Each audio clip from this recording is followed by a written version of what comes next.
Hello and welcome to another edition of the Forza Napoli podcast. I'm your host, Joe Fischetti. Thank you, as always, for tuning in. The international break is finally over. Serie A is set to return, that dreaded international break. But actually, this time around, it wasn't so bad. There was a little bit of bad news, which we're going to get to in a moment. But for the most part, this was actually a very good international break for Napoli players. So that is what we are going to spend today's episode talking to you about. It's probably going to be a little bit shorter than our usual episodes. I mentioned there was some bad news. That is kind of the big story, I suppose you can say, coming out of this international break.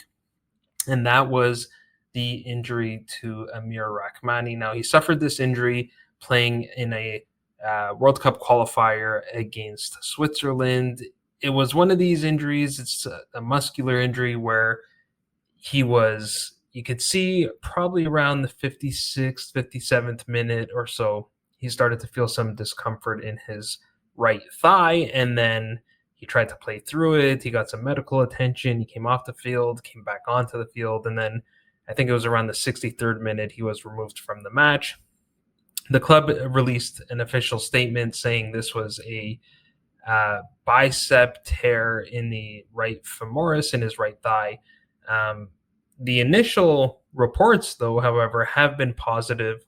According to Calcio Napoli 24, they're saying that this injury is probably not as serious as what was initially expected, which is good news from the tests that were done by the Kosovo national team, where Rrahmani is the captain.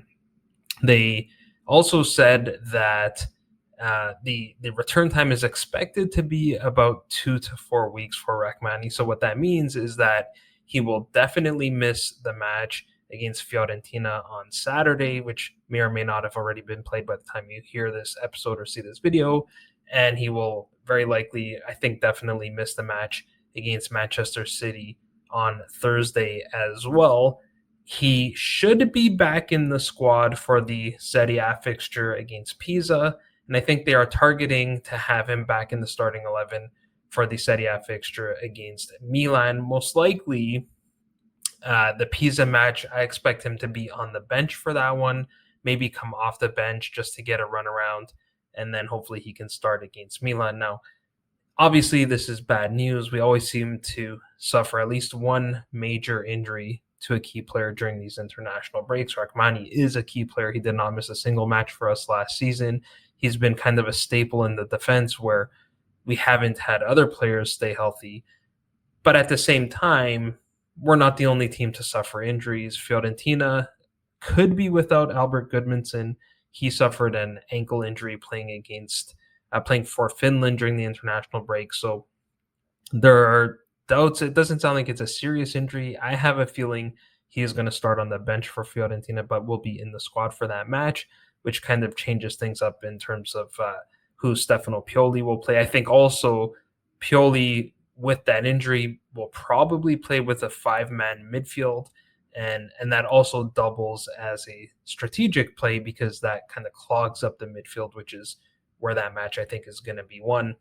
Likewise, Omar Marmoush suffered an injury. It sounds like a knee injury for Manchester City playing during the international break. So I think he will also be a loss for that Champions League match. Obviously, City has a ton of players of quality, so we'll see if that makes a big difference. But the point is that every team suffers injuries, whether it's during international breaks or during the season. So we are going to have to live without Amir Rrahmani for a couple of weeks. Fortunately, Alessandro Buongiorno has recovered from his injury. So while we're going to lose a center back, we're also going to get one back. Buongiorno also played off the bench in the Cagliari match, so he's had an extra couple of weeks to train under Conte, which is good news.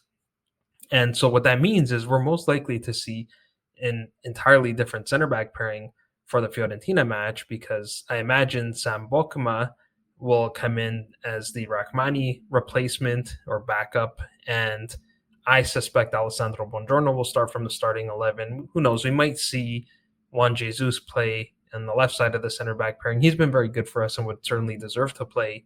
And then we rotate and play Buongiorno in the Champions League, or we could see the opposite, where Buongiorno, for his first match back, he's probably still getting back to, his timing won't be perfect. he hasn't played in any matches other than that appearance off the bench against Cagliari.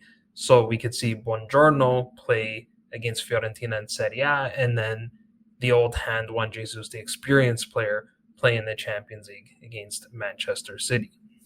But other than Amir Rrahmani, everything else, it was a very positive international break, I would say, for Napoli players. Kevin De Bruyne had a fantastic international break for Belgium. Anyone who was questioning whether he still had anything to offer has, I think, definitively been proven wrong. He played 157 minutes over 2 appearances for Belgium during this international break. They played 2 matches. They won both of them 6-0. Mind you, the opponents weren't exactly the strongest opponents. They played against Liechtenstein and Kazakhstan, so those are matches you would expect them to win. There was a little bit of controversy, I suppose you can say, heading into this international break, because Belgium's national team coach, Rudy Garcia, who we know well, actually decided that he is going to remove the captaincy from Romelu Lukaku, which was fine because obviously, as we know, Lukaku is injured and will be injured for quite some time. But he's also going to remove the vice captaincy from Kevin De Bruyne, and instead he gave the captain's armband to Yuri Tielemans. Now, what I will say is that his logic does make sense, and that was that he wanted to give the captaincy to someone who's going to be around for a while and can lead in or usher in the next generation of Belgian players, and there's quite a bit of talent there. And, Lukaku's 32 years old, De Bruyne is 34 years old. Chances are this will be the last World Cup for both of these players if Belgium qualify, and it's looking like they will. And then they need someone else, so he'd rather give the captaincy to someone else now. This is also apparently something that Garcia likes to do. I don't know if this is just a way for him to show his authority over these players, but apparently reports came out earlier in the week that he also tried to strip Giovanni Di Lorenzo of his captaincy at Napoli while he was there, and actually the players pushed back, and therefore Di Lorenzo was kept as the captain. In terms of his performances, though, De Bruyne was phenomenal in these 2 matches. He was all over the place. He covered a lot of ground. He scored 3 goals over the 2 matches and added an assist. And with those 3 goals, 2 of them against Kazakhstan, he actually surpassed Eden Hazard as the highest scoring player in Belgium national team history. Lukaku is the highest, and it's going to be, he may never be caught. He has 89 goals, whereas De Bruyne took over second place, scoring his 32nd, 33rd, and 34th goals. The first goal that he scored against Kazakhstan was an absolute beauty. A great play also by Charles de Kettelera, who made like a little back heel kind of layoff to De Bruyne, and he hit it first time perfectly into the top corner. A beautiful, beautiful goal. And then moments later, he assisted on Doku's goal in that match to make it, I don't know, I think it was that, well, De Bruyne, I believe, opened the scoring, and then Doku's was second. And like I said, both of those matches finished 6-0. Moving on to the Azzurri, 2 players featured in Italy's 2 friendlies during this international break, Matteo Politano and Giovanni Di Lorenzo. These were the first 2 friendlies under new coach Gennaro Gattuso, who, of course, we know as a former Napoli coach, and of course, these players know as a former Napoli coach. Matteo Politano had an excellent international break as well. He picked up an assist in the 5-0 victory over Estonia. It was a bit of a, I guess you can say, a rare type of play in the sense that it was a cross from his right foot, which admittedly in the last season or 2 he's done a lot more of, but was really rare is the fact that it was a headed goal from Giacomo Raspadori, of course, another ex-Napoli staff or player. You rarely see Raspadori scoring with his head. Raspadori actually was very, very good. He kind of turned around that Estonia match by coming off the bench. He came off the bench in both of those matches, but Italy were just peppering Estonia with shot after shot. I think they finished the match with something like 40 shot attempts. But they couldn't seem to score until about midway through or sometime in the second half, early in the second half, and then they eventually then opened the floodgates and started scoring like crazy. Politano also scored in the 5-4 victory over Israel, which was another just instant classic, one of the wildest, probably the wildest World Cup qualifying match ever. It did also kind of highlight some of Gattuso's shortcomings, but I gotta say, I'm really happy with what I saw from Italy during this international break. They seem re-energized, reinvigorated, very attack-minded. One thing you will always get out of a Gattuso team is a team of players that are willing to fight for every ball, and that is exactly what we saw. We saw some great productivity from both of the strikers, which has always been a concern for Italy's national teams, obviously, but both Moise Kean and Matteo Retegui had fantastic international breaks as well. I'm not thrilled. I mean, obviously, as an Italy supporter, I'm thrilled, but as a Napoli supporter, with Napoli having to play against Fiorentina next, I'm not too thrilled that Moise Kean went off because he had a bit of a slow start to the season. He had a horrific miss in Fiorentina's last match. And I feel like Gattuso kind of fixed him right before the Napoli match. Retegui was fantastic. First player ever in Italy history to get 3 direct assists in one match, which he did against Israel. And one of those assists was to Politano for his goal, which was like a bit of a backheel kind of flick to Politano in the area. And the finish was fantastic as well. It was like a sliding volley with his left foot into the bottom corner at the far post. So great international break for Politano.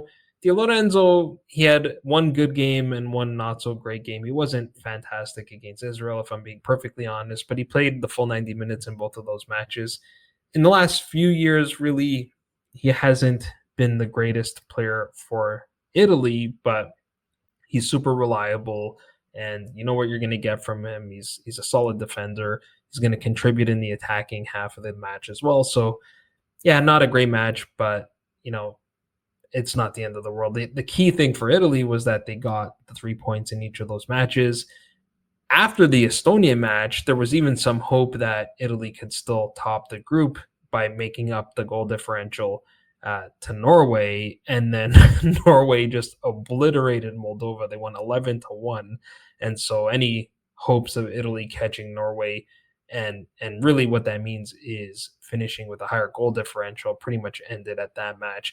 What that means is Italy are likely going to finish second in the group, and we'll have to play in the playoff. The whole playoff is really complicated. The way it works is UEFA will get 16 positions in the World Cup.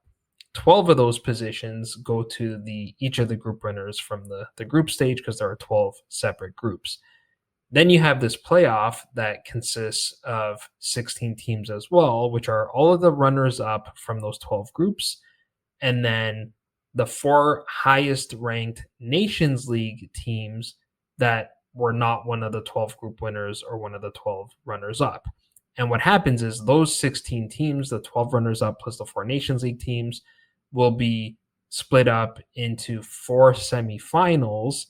And that will be done based on, for the 12 runners up, they will be ranked based on FIFA coefficient. And so the top, and they will be split up into pots 1 to 3. So the top 4 FIFA ranked team of the 12 will go into pot 1, the next 4 into pot 2, and the final 4 into pot 3. And then the 4 Nations League teams will automatically be pot 4. There's still going to be a draw, so we still won't know who exactly Italy will be potentially playing against. And then, so there will be 4 or 8 semifinals, 4 finals, and the winners of those 4 finals will then be added to the 12 group winners that qualify for the World Cup. So there is a long way to go for Italy. We saw last World Cup getting eliminated by North Macedonia that these are not guarantees. There's also a possibility that Germany could be one of the runners-up as well. So obviously we want to avoid them if they end up not qualifying directly via the group stage. That is a good segue to Stanislav Lobotka because his Slovakia team picked up probably the biggest victory in terms of World Cup qualifying and maybe the biggest upset victory they've ever pulled off, which was a 2-0 victory over Germany in the group stage. And it was a fully deserved victory. Slovakia created all of the better chances and they got 2 deserved goals. And what was interesting was that while they weren't expected to win against Germany, they were expected to win against Luxembourg. And in that match, Luxembourg actually probably deserved at least a point, if not all three. They created a couple of really good chances in the first half. They had a goal disallowed in the second half, I think for offside, and Slovakia actually stole it late. So in the end, Slovakia picks up 6 points during this international break. Lobotka was his usual reliable self in that holding midfield regista position under Ciccio Calzona, another ex-Napoli coach. The one person who I didn't see at these matches was Matic Hamsik. He's usually a staff member of Calzona's on the touchline for the Slovakian national team. But I think the reason why he wasn't there is because he actually picked up his coaching badges from Coverciano at the same time. So now he can coach in any top flight in Europe, and hopefully one day we'll see him behind the Napoli bench. Moving on to Scotland, we had two players representing Scotland during this international break, and of course, we know them well. They are Scott McTominay and Billy Gilmour. McTominay played in both of these matches. He picked up an assist in the second match against Belarus. The match against Denmark finished in a 0-0 draw. I actually thought Denmark deserved to win that match. It wasn't a terrible outing from Scotland. They defended resolutely, but there wasn't a whole lot from them in the attacking phase. McTominay, at least on paper, was lined up and the double pivot for that match. And I do have to say, he did kind of look less threatening, I suppose you can say, in that slightly deeper position, whereas he played slightly higher up the pitch, more as a number 10 in the Belarus match, and he was a constant threat inside the area. As I said, he picked up an assist.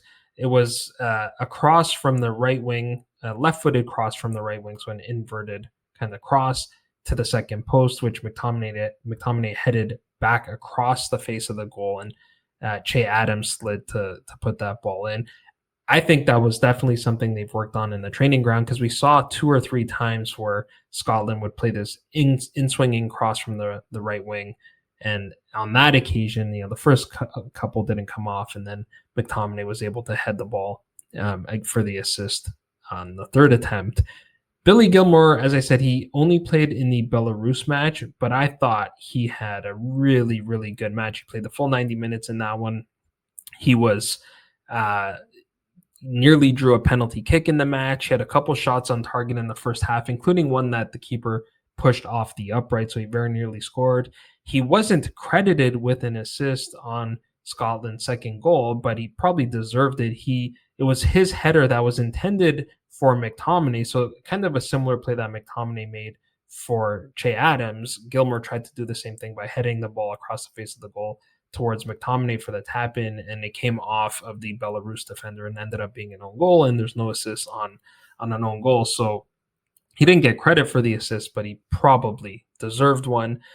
And then just generally, what I have to say is that I really like what I've seen from Billy Gilmour. Obviously, he doesn't get to play a lot at Napoli because he's playing behind Lobotka, and I wouldn't go so far as to call him like the Scottish Lobotka, but in terms of the way he moves, particularly off the ball, it looks like you're watching another Lobotka. He's really, I think, developing well and learning from Lobotka in terms of where he needs to position himself, how he needs to move to get open or to show for his teammates. He's still a different style of player. I still think Gilmour is much more direct. He tends to look more for those long balls, whereas Lobotka is more of a short passer.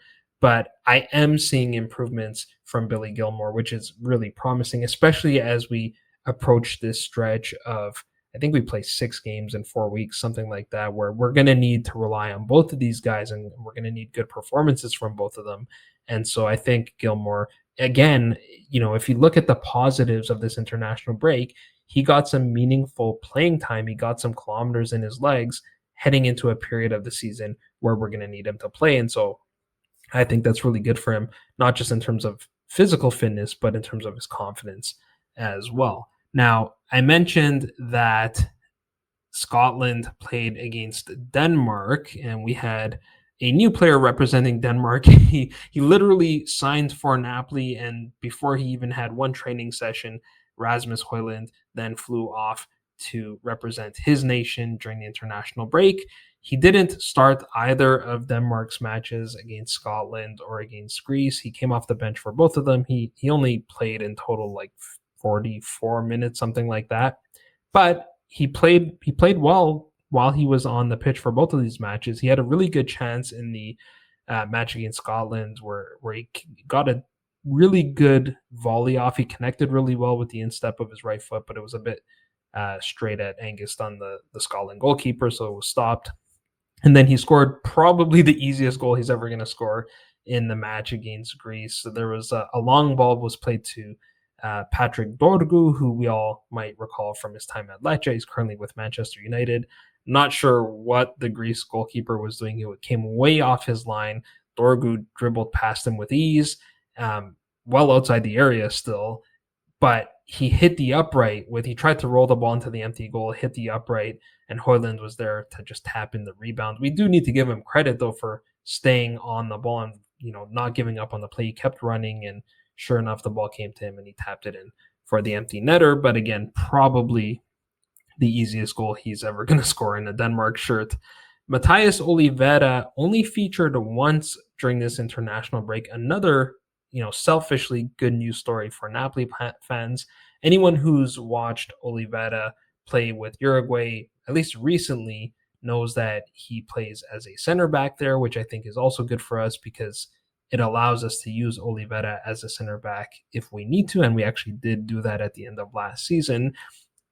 He picked up a yellow card in the 3-0 victory over Peru, and because of that, and that was a match where he played the full 90 minutes, he was suspended for Uruguay's second World Cup qualifier, which was against was it Paraguay? I'm trying to remember who the match was against, but that was again great for us because normally Olivera is the last player to return from international duty because it's literally on the other side of the world, and so by the time you factor in all the travel time, it makes it difficult, especially for a Saturday match, for him to be fit. And so had he not picked up that yellow card, he probably would have stayed for the second match. He would have come back really late, and most likely we would have had to start Leonardo Spinazzola in that match. Who knows? We might still start Spinazzola against Fiorentina. It kind of depends on who fits better tactically, but because he was suspended, Olivera was able to return at a more normal time during the week and have a couple training sessions before the match against Fiorentina. So he will be ready and available for that match and could well start in that match as well. Instead, the player who was last to return to Napoli was André-Frank Zambo Anguissa. He played the full 90 minutes in both of Cameroon's World Cup qualifiers. The first was against Eswatini, a 3-0 victory. And then the second was a shocking 1-0 defeat to Cape Verde, which was, the scenes were incredible. And Cape Verde fully deserved to win this match the way they played. The way they celebrated the goals, the way they celebrated at the final whistle, you would think like they had just won the World Cup. They were so happy, and you couldn't help but feel happy for them, even though obviously, watching Napoli players, I want them to do well. I want them to go to, maybe counterintuitively, I want them to go to World Cups and Euros and AFCONs and Copa Americas and all these things, just because, I think even though there's risk they could get hurt in these matches, I'm happy for them. So it was really not a good defeat for Cameroon because they were competing with Cape Verde to qualify from their group, and now they've put themselves in a really tough position. They also didn't help themselves, even though they were undefeated coming into this match. They had 3 draws in their recent matches, and so now Cameroon have put themselves in a really difficult position and could well not qualify for the World Cup. I think their hopes are in jeopardy. They're 4 points behind Cape Verde now, so that's interesting. In terms of Anguissa specifically, one thing I have to say, I don't know if this was intentional or the guys are just tired or what it was, but all of our midfielders, and again, selfishly, I was kind of happy about this, but Lobotka, McTominay, Anguissa, they all seem to kind of take it a little bit easier. They didn't seem to be running as hard as you typically see them running for Napoli, especially under Conte. Part of that is also playing in slightly different roles and different things being asked of them. Anguissa under Mark Bryce was playing also in a double pivot in like a 4-2-3-1 on paper for the match against Eswatini. In the match against Cape Verde, he played a little bit higher up. He was, I mean, in both matches, he was a box to box midfielder at the end of the day, but he was in some instances even pressing the Cape Verde goalkeeper in that match. So I did feel like he was playing a little bit higher up the park. Finally, Eljif Elmas featured in both of North Macedonia's matches during this international break. He came off the bench in their friendly match against Saudi Arabia, which was a 2-1 defeat. He played half an hour in that match. And then he played about 83 minutes in the 5-0 victory over Liechtenstein. And he won't get credit for it, unfortunately, which I think is really disappointing. And I don't understand why he won't, but he scored a gorgeous goal against Liechtenstein. He basically dribbled through 4 or 5 players, starting from the left wing, and just slalomed between these guys. He pushed the ball between a couple defenders to get into the area, shifted the ball from left foot to right foot, and then eventually finished. The keeper got a touch on the ball, I believe, and I think that's why it was ultimately ruled an own goal. But honestly, he really deserved and should have been credited for the goal. But again, it's positive for Napoli. He's regaining his form. It's great that he got some minutes. He hasn't played a whole lot. He played quite a bit with Torino, but it just didn't work out at RB Leipzig. So all in all, most of all, I'm glad that none of these guys got hurt, because we are going to need all of them with such a busy schedule coming up. And so that is good for Napoli. Now, we also had a couple other players that had some notable appearances during this international break. One was Luca Marianucci, who represented Italy's under-21s, and he did really, really well. Again, he played the full 90 minutes in both of Italy's matches. The first was against Montenegro, which was a good character win for the Azzurrini, where he actually they were down 1-0 in this match, and they came from behind to win the match 2-1. And then the most impressive from Marianucci was the 1-0 victory against North Macedonia, where he scored the only goal of the match, and was a lovely finish, a volley into the far corner in that match. So great to see Marianucci, again, a guy that really hasn't played at all for Napoli this season. So good for him to get some minutes into his legs. I think he's another guy that, especially for the matches against Fiorentina and Manchester City, probably will get some playing time, because he now moves up into the backup position at right center back, backing up Sambo. So let's see if he can get some playing time. Moving on to Serbia, Vanja Milinkovic-Savic was initially called up for Serbia's matches, but in the end did not attend and was not with Serbia for this international break. Not because he wasn't wanted. Actually, he requested to stay back with Napoli because he had just joined the new club and changed environment, and he wanted to get acclimatized with his new club. And that was confirmed by Latvia's coach, Dragan Stojkovic, who was very understanding. And so, again, good news for Napoli that Vanja was able to stay back and train with Conte for the duration of the international break. And I have a feeling this means that he is going to start in the match against Fiorentina, because Alex Meret was called up to Italy. I didn't mention him earlier, but obviously with Gigio Donnarumma in the lineup, Meret's probably not going to feature. If anything, he's, in my opinion, at best the third option for the national team. So while Meret was training, he didn't play in either of those matches. Vanja was with Napoli, and if there were any specific tactics for the goalkeeper, playing with their feet or whatnot, which could be something we need in the Fiorentina match if they press, then I actually think Vanja is likely to start, also because we have the midweek fixture against Manchester City. So I can see Vanja starting against Fiorentina and Meret starting midweek in the Champions League. Finally, we had Noa Lang called up to the Netherlands for this international break, but he did not feature in either of their matches, which were against Poland and Lithuania. So all we got was a picture of him posing like a rapper on the sidelines. Again, I don't think it's a big deal. He's a depth player from us. I think he's going to need a little bit more time to learn under Conte before he features regularly. But who knows? Again, I think he'll certainly get some appearances off the bench with this busy schedule coming up. So that is our international break in a nutshell. I think to summarize, it went really, really well. I think, we for the most part, obviously we had the Rrahmani injury, but for the most part, we avoided injuries.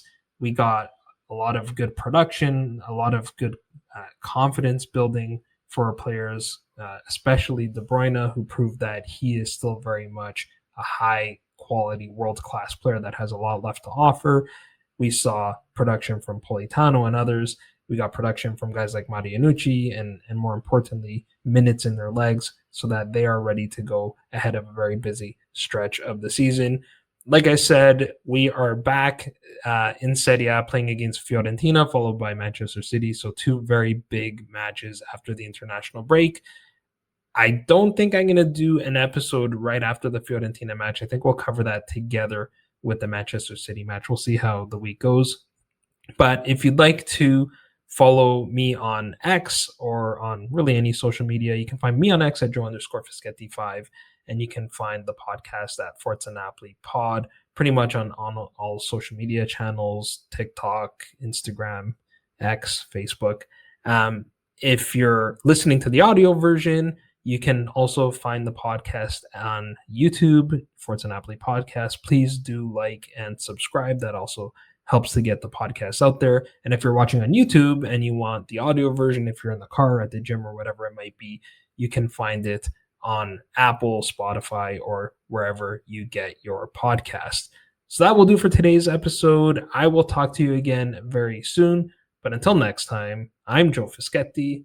Forza Napoli sempre.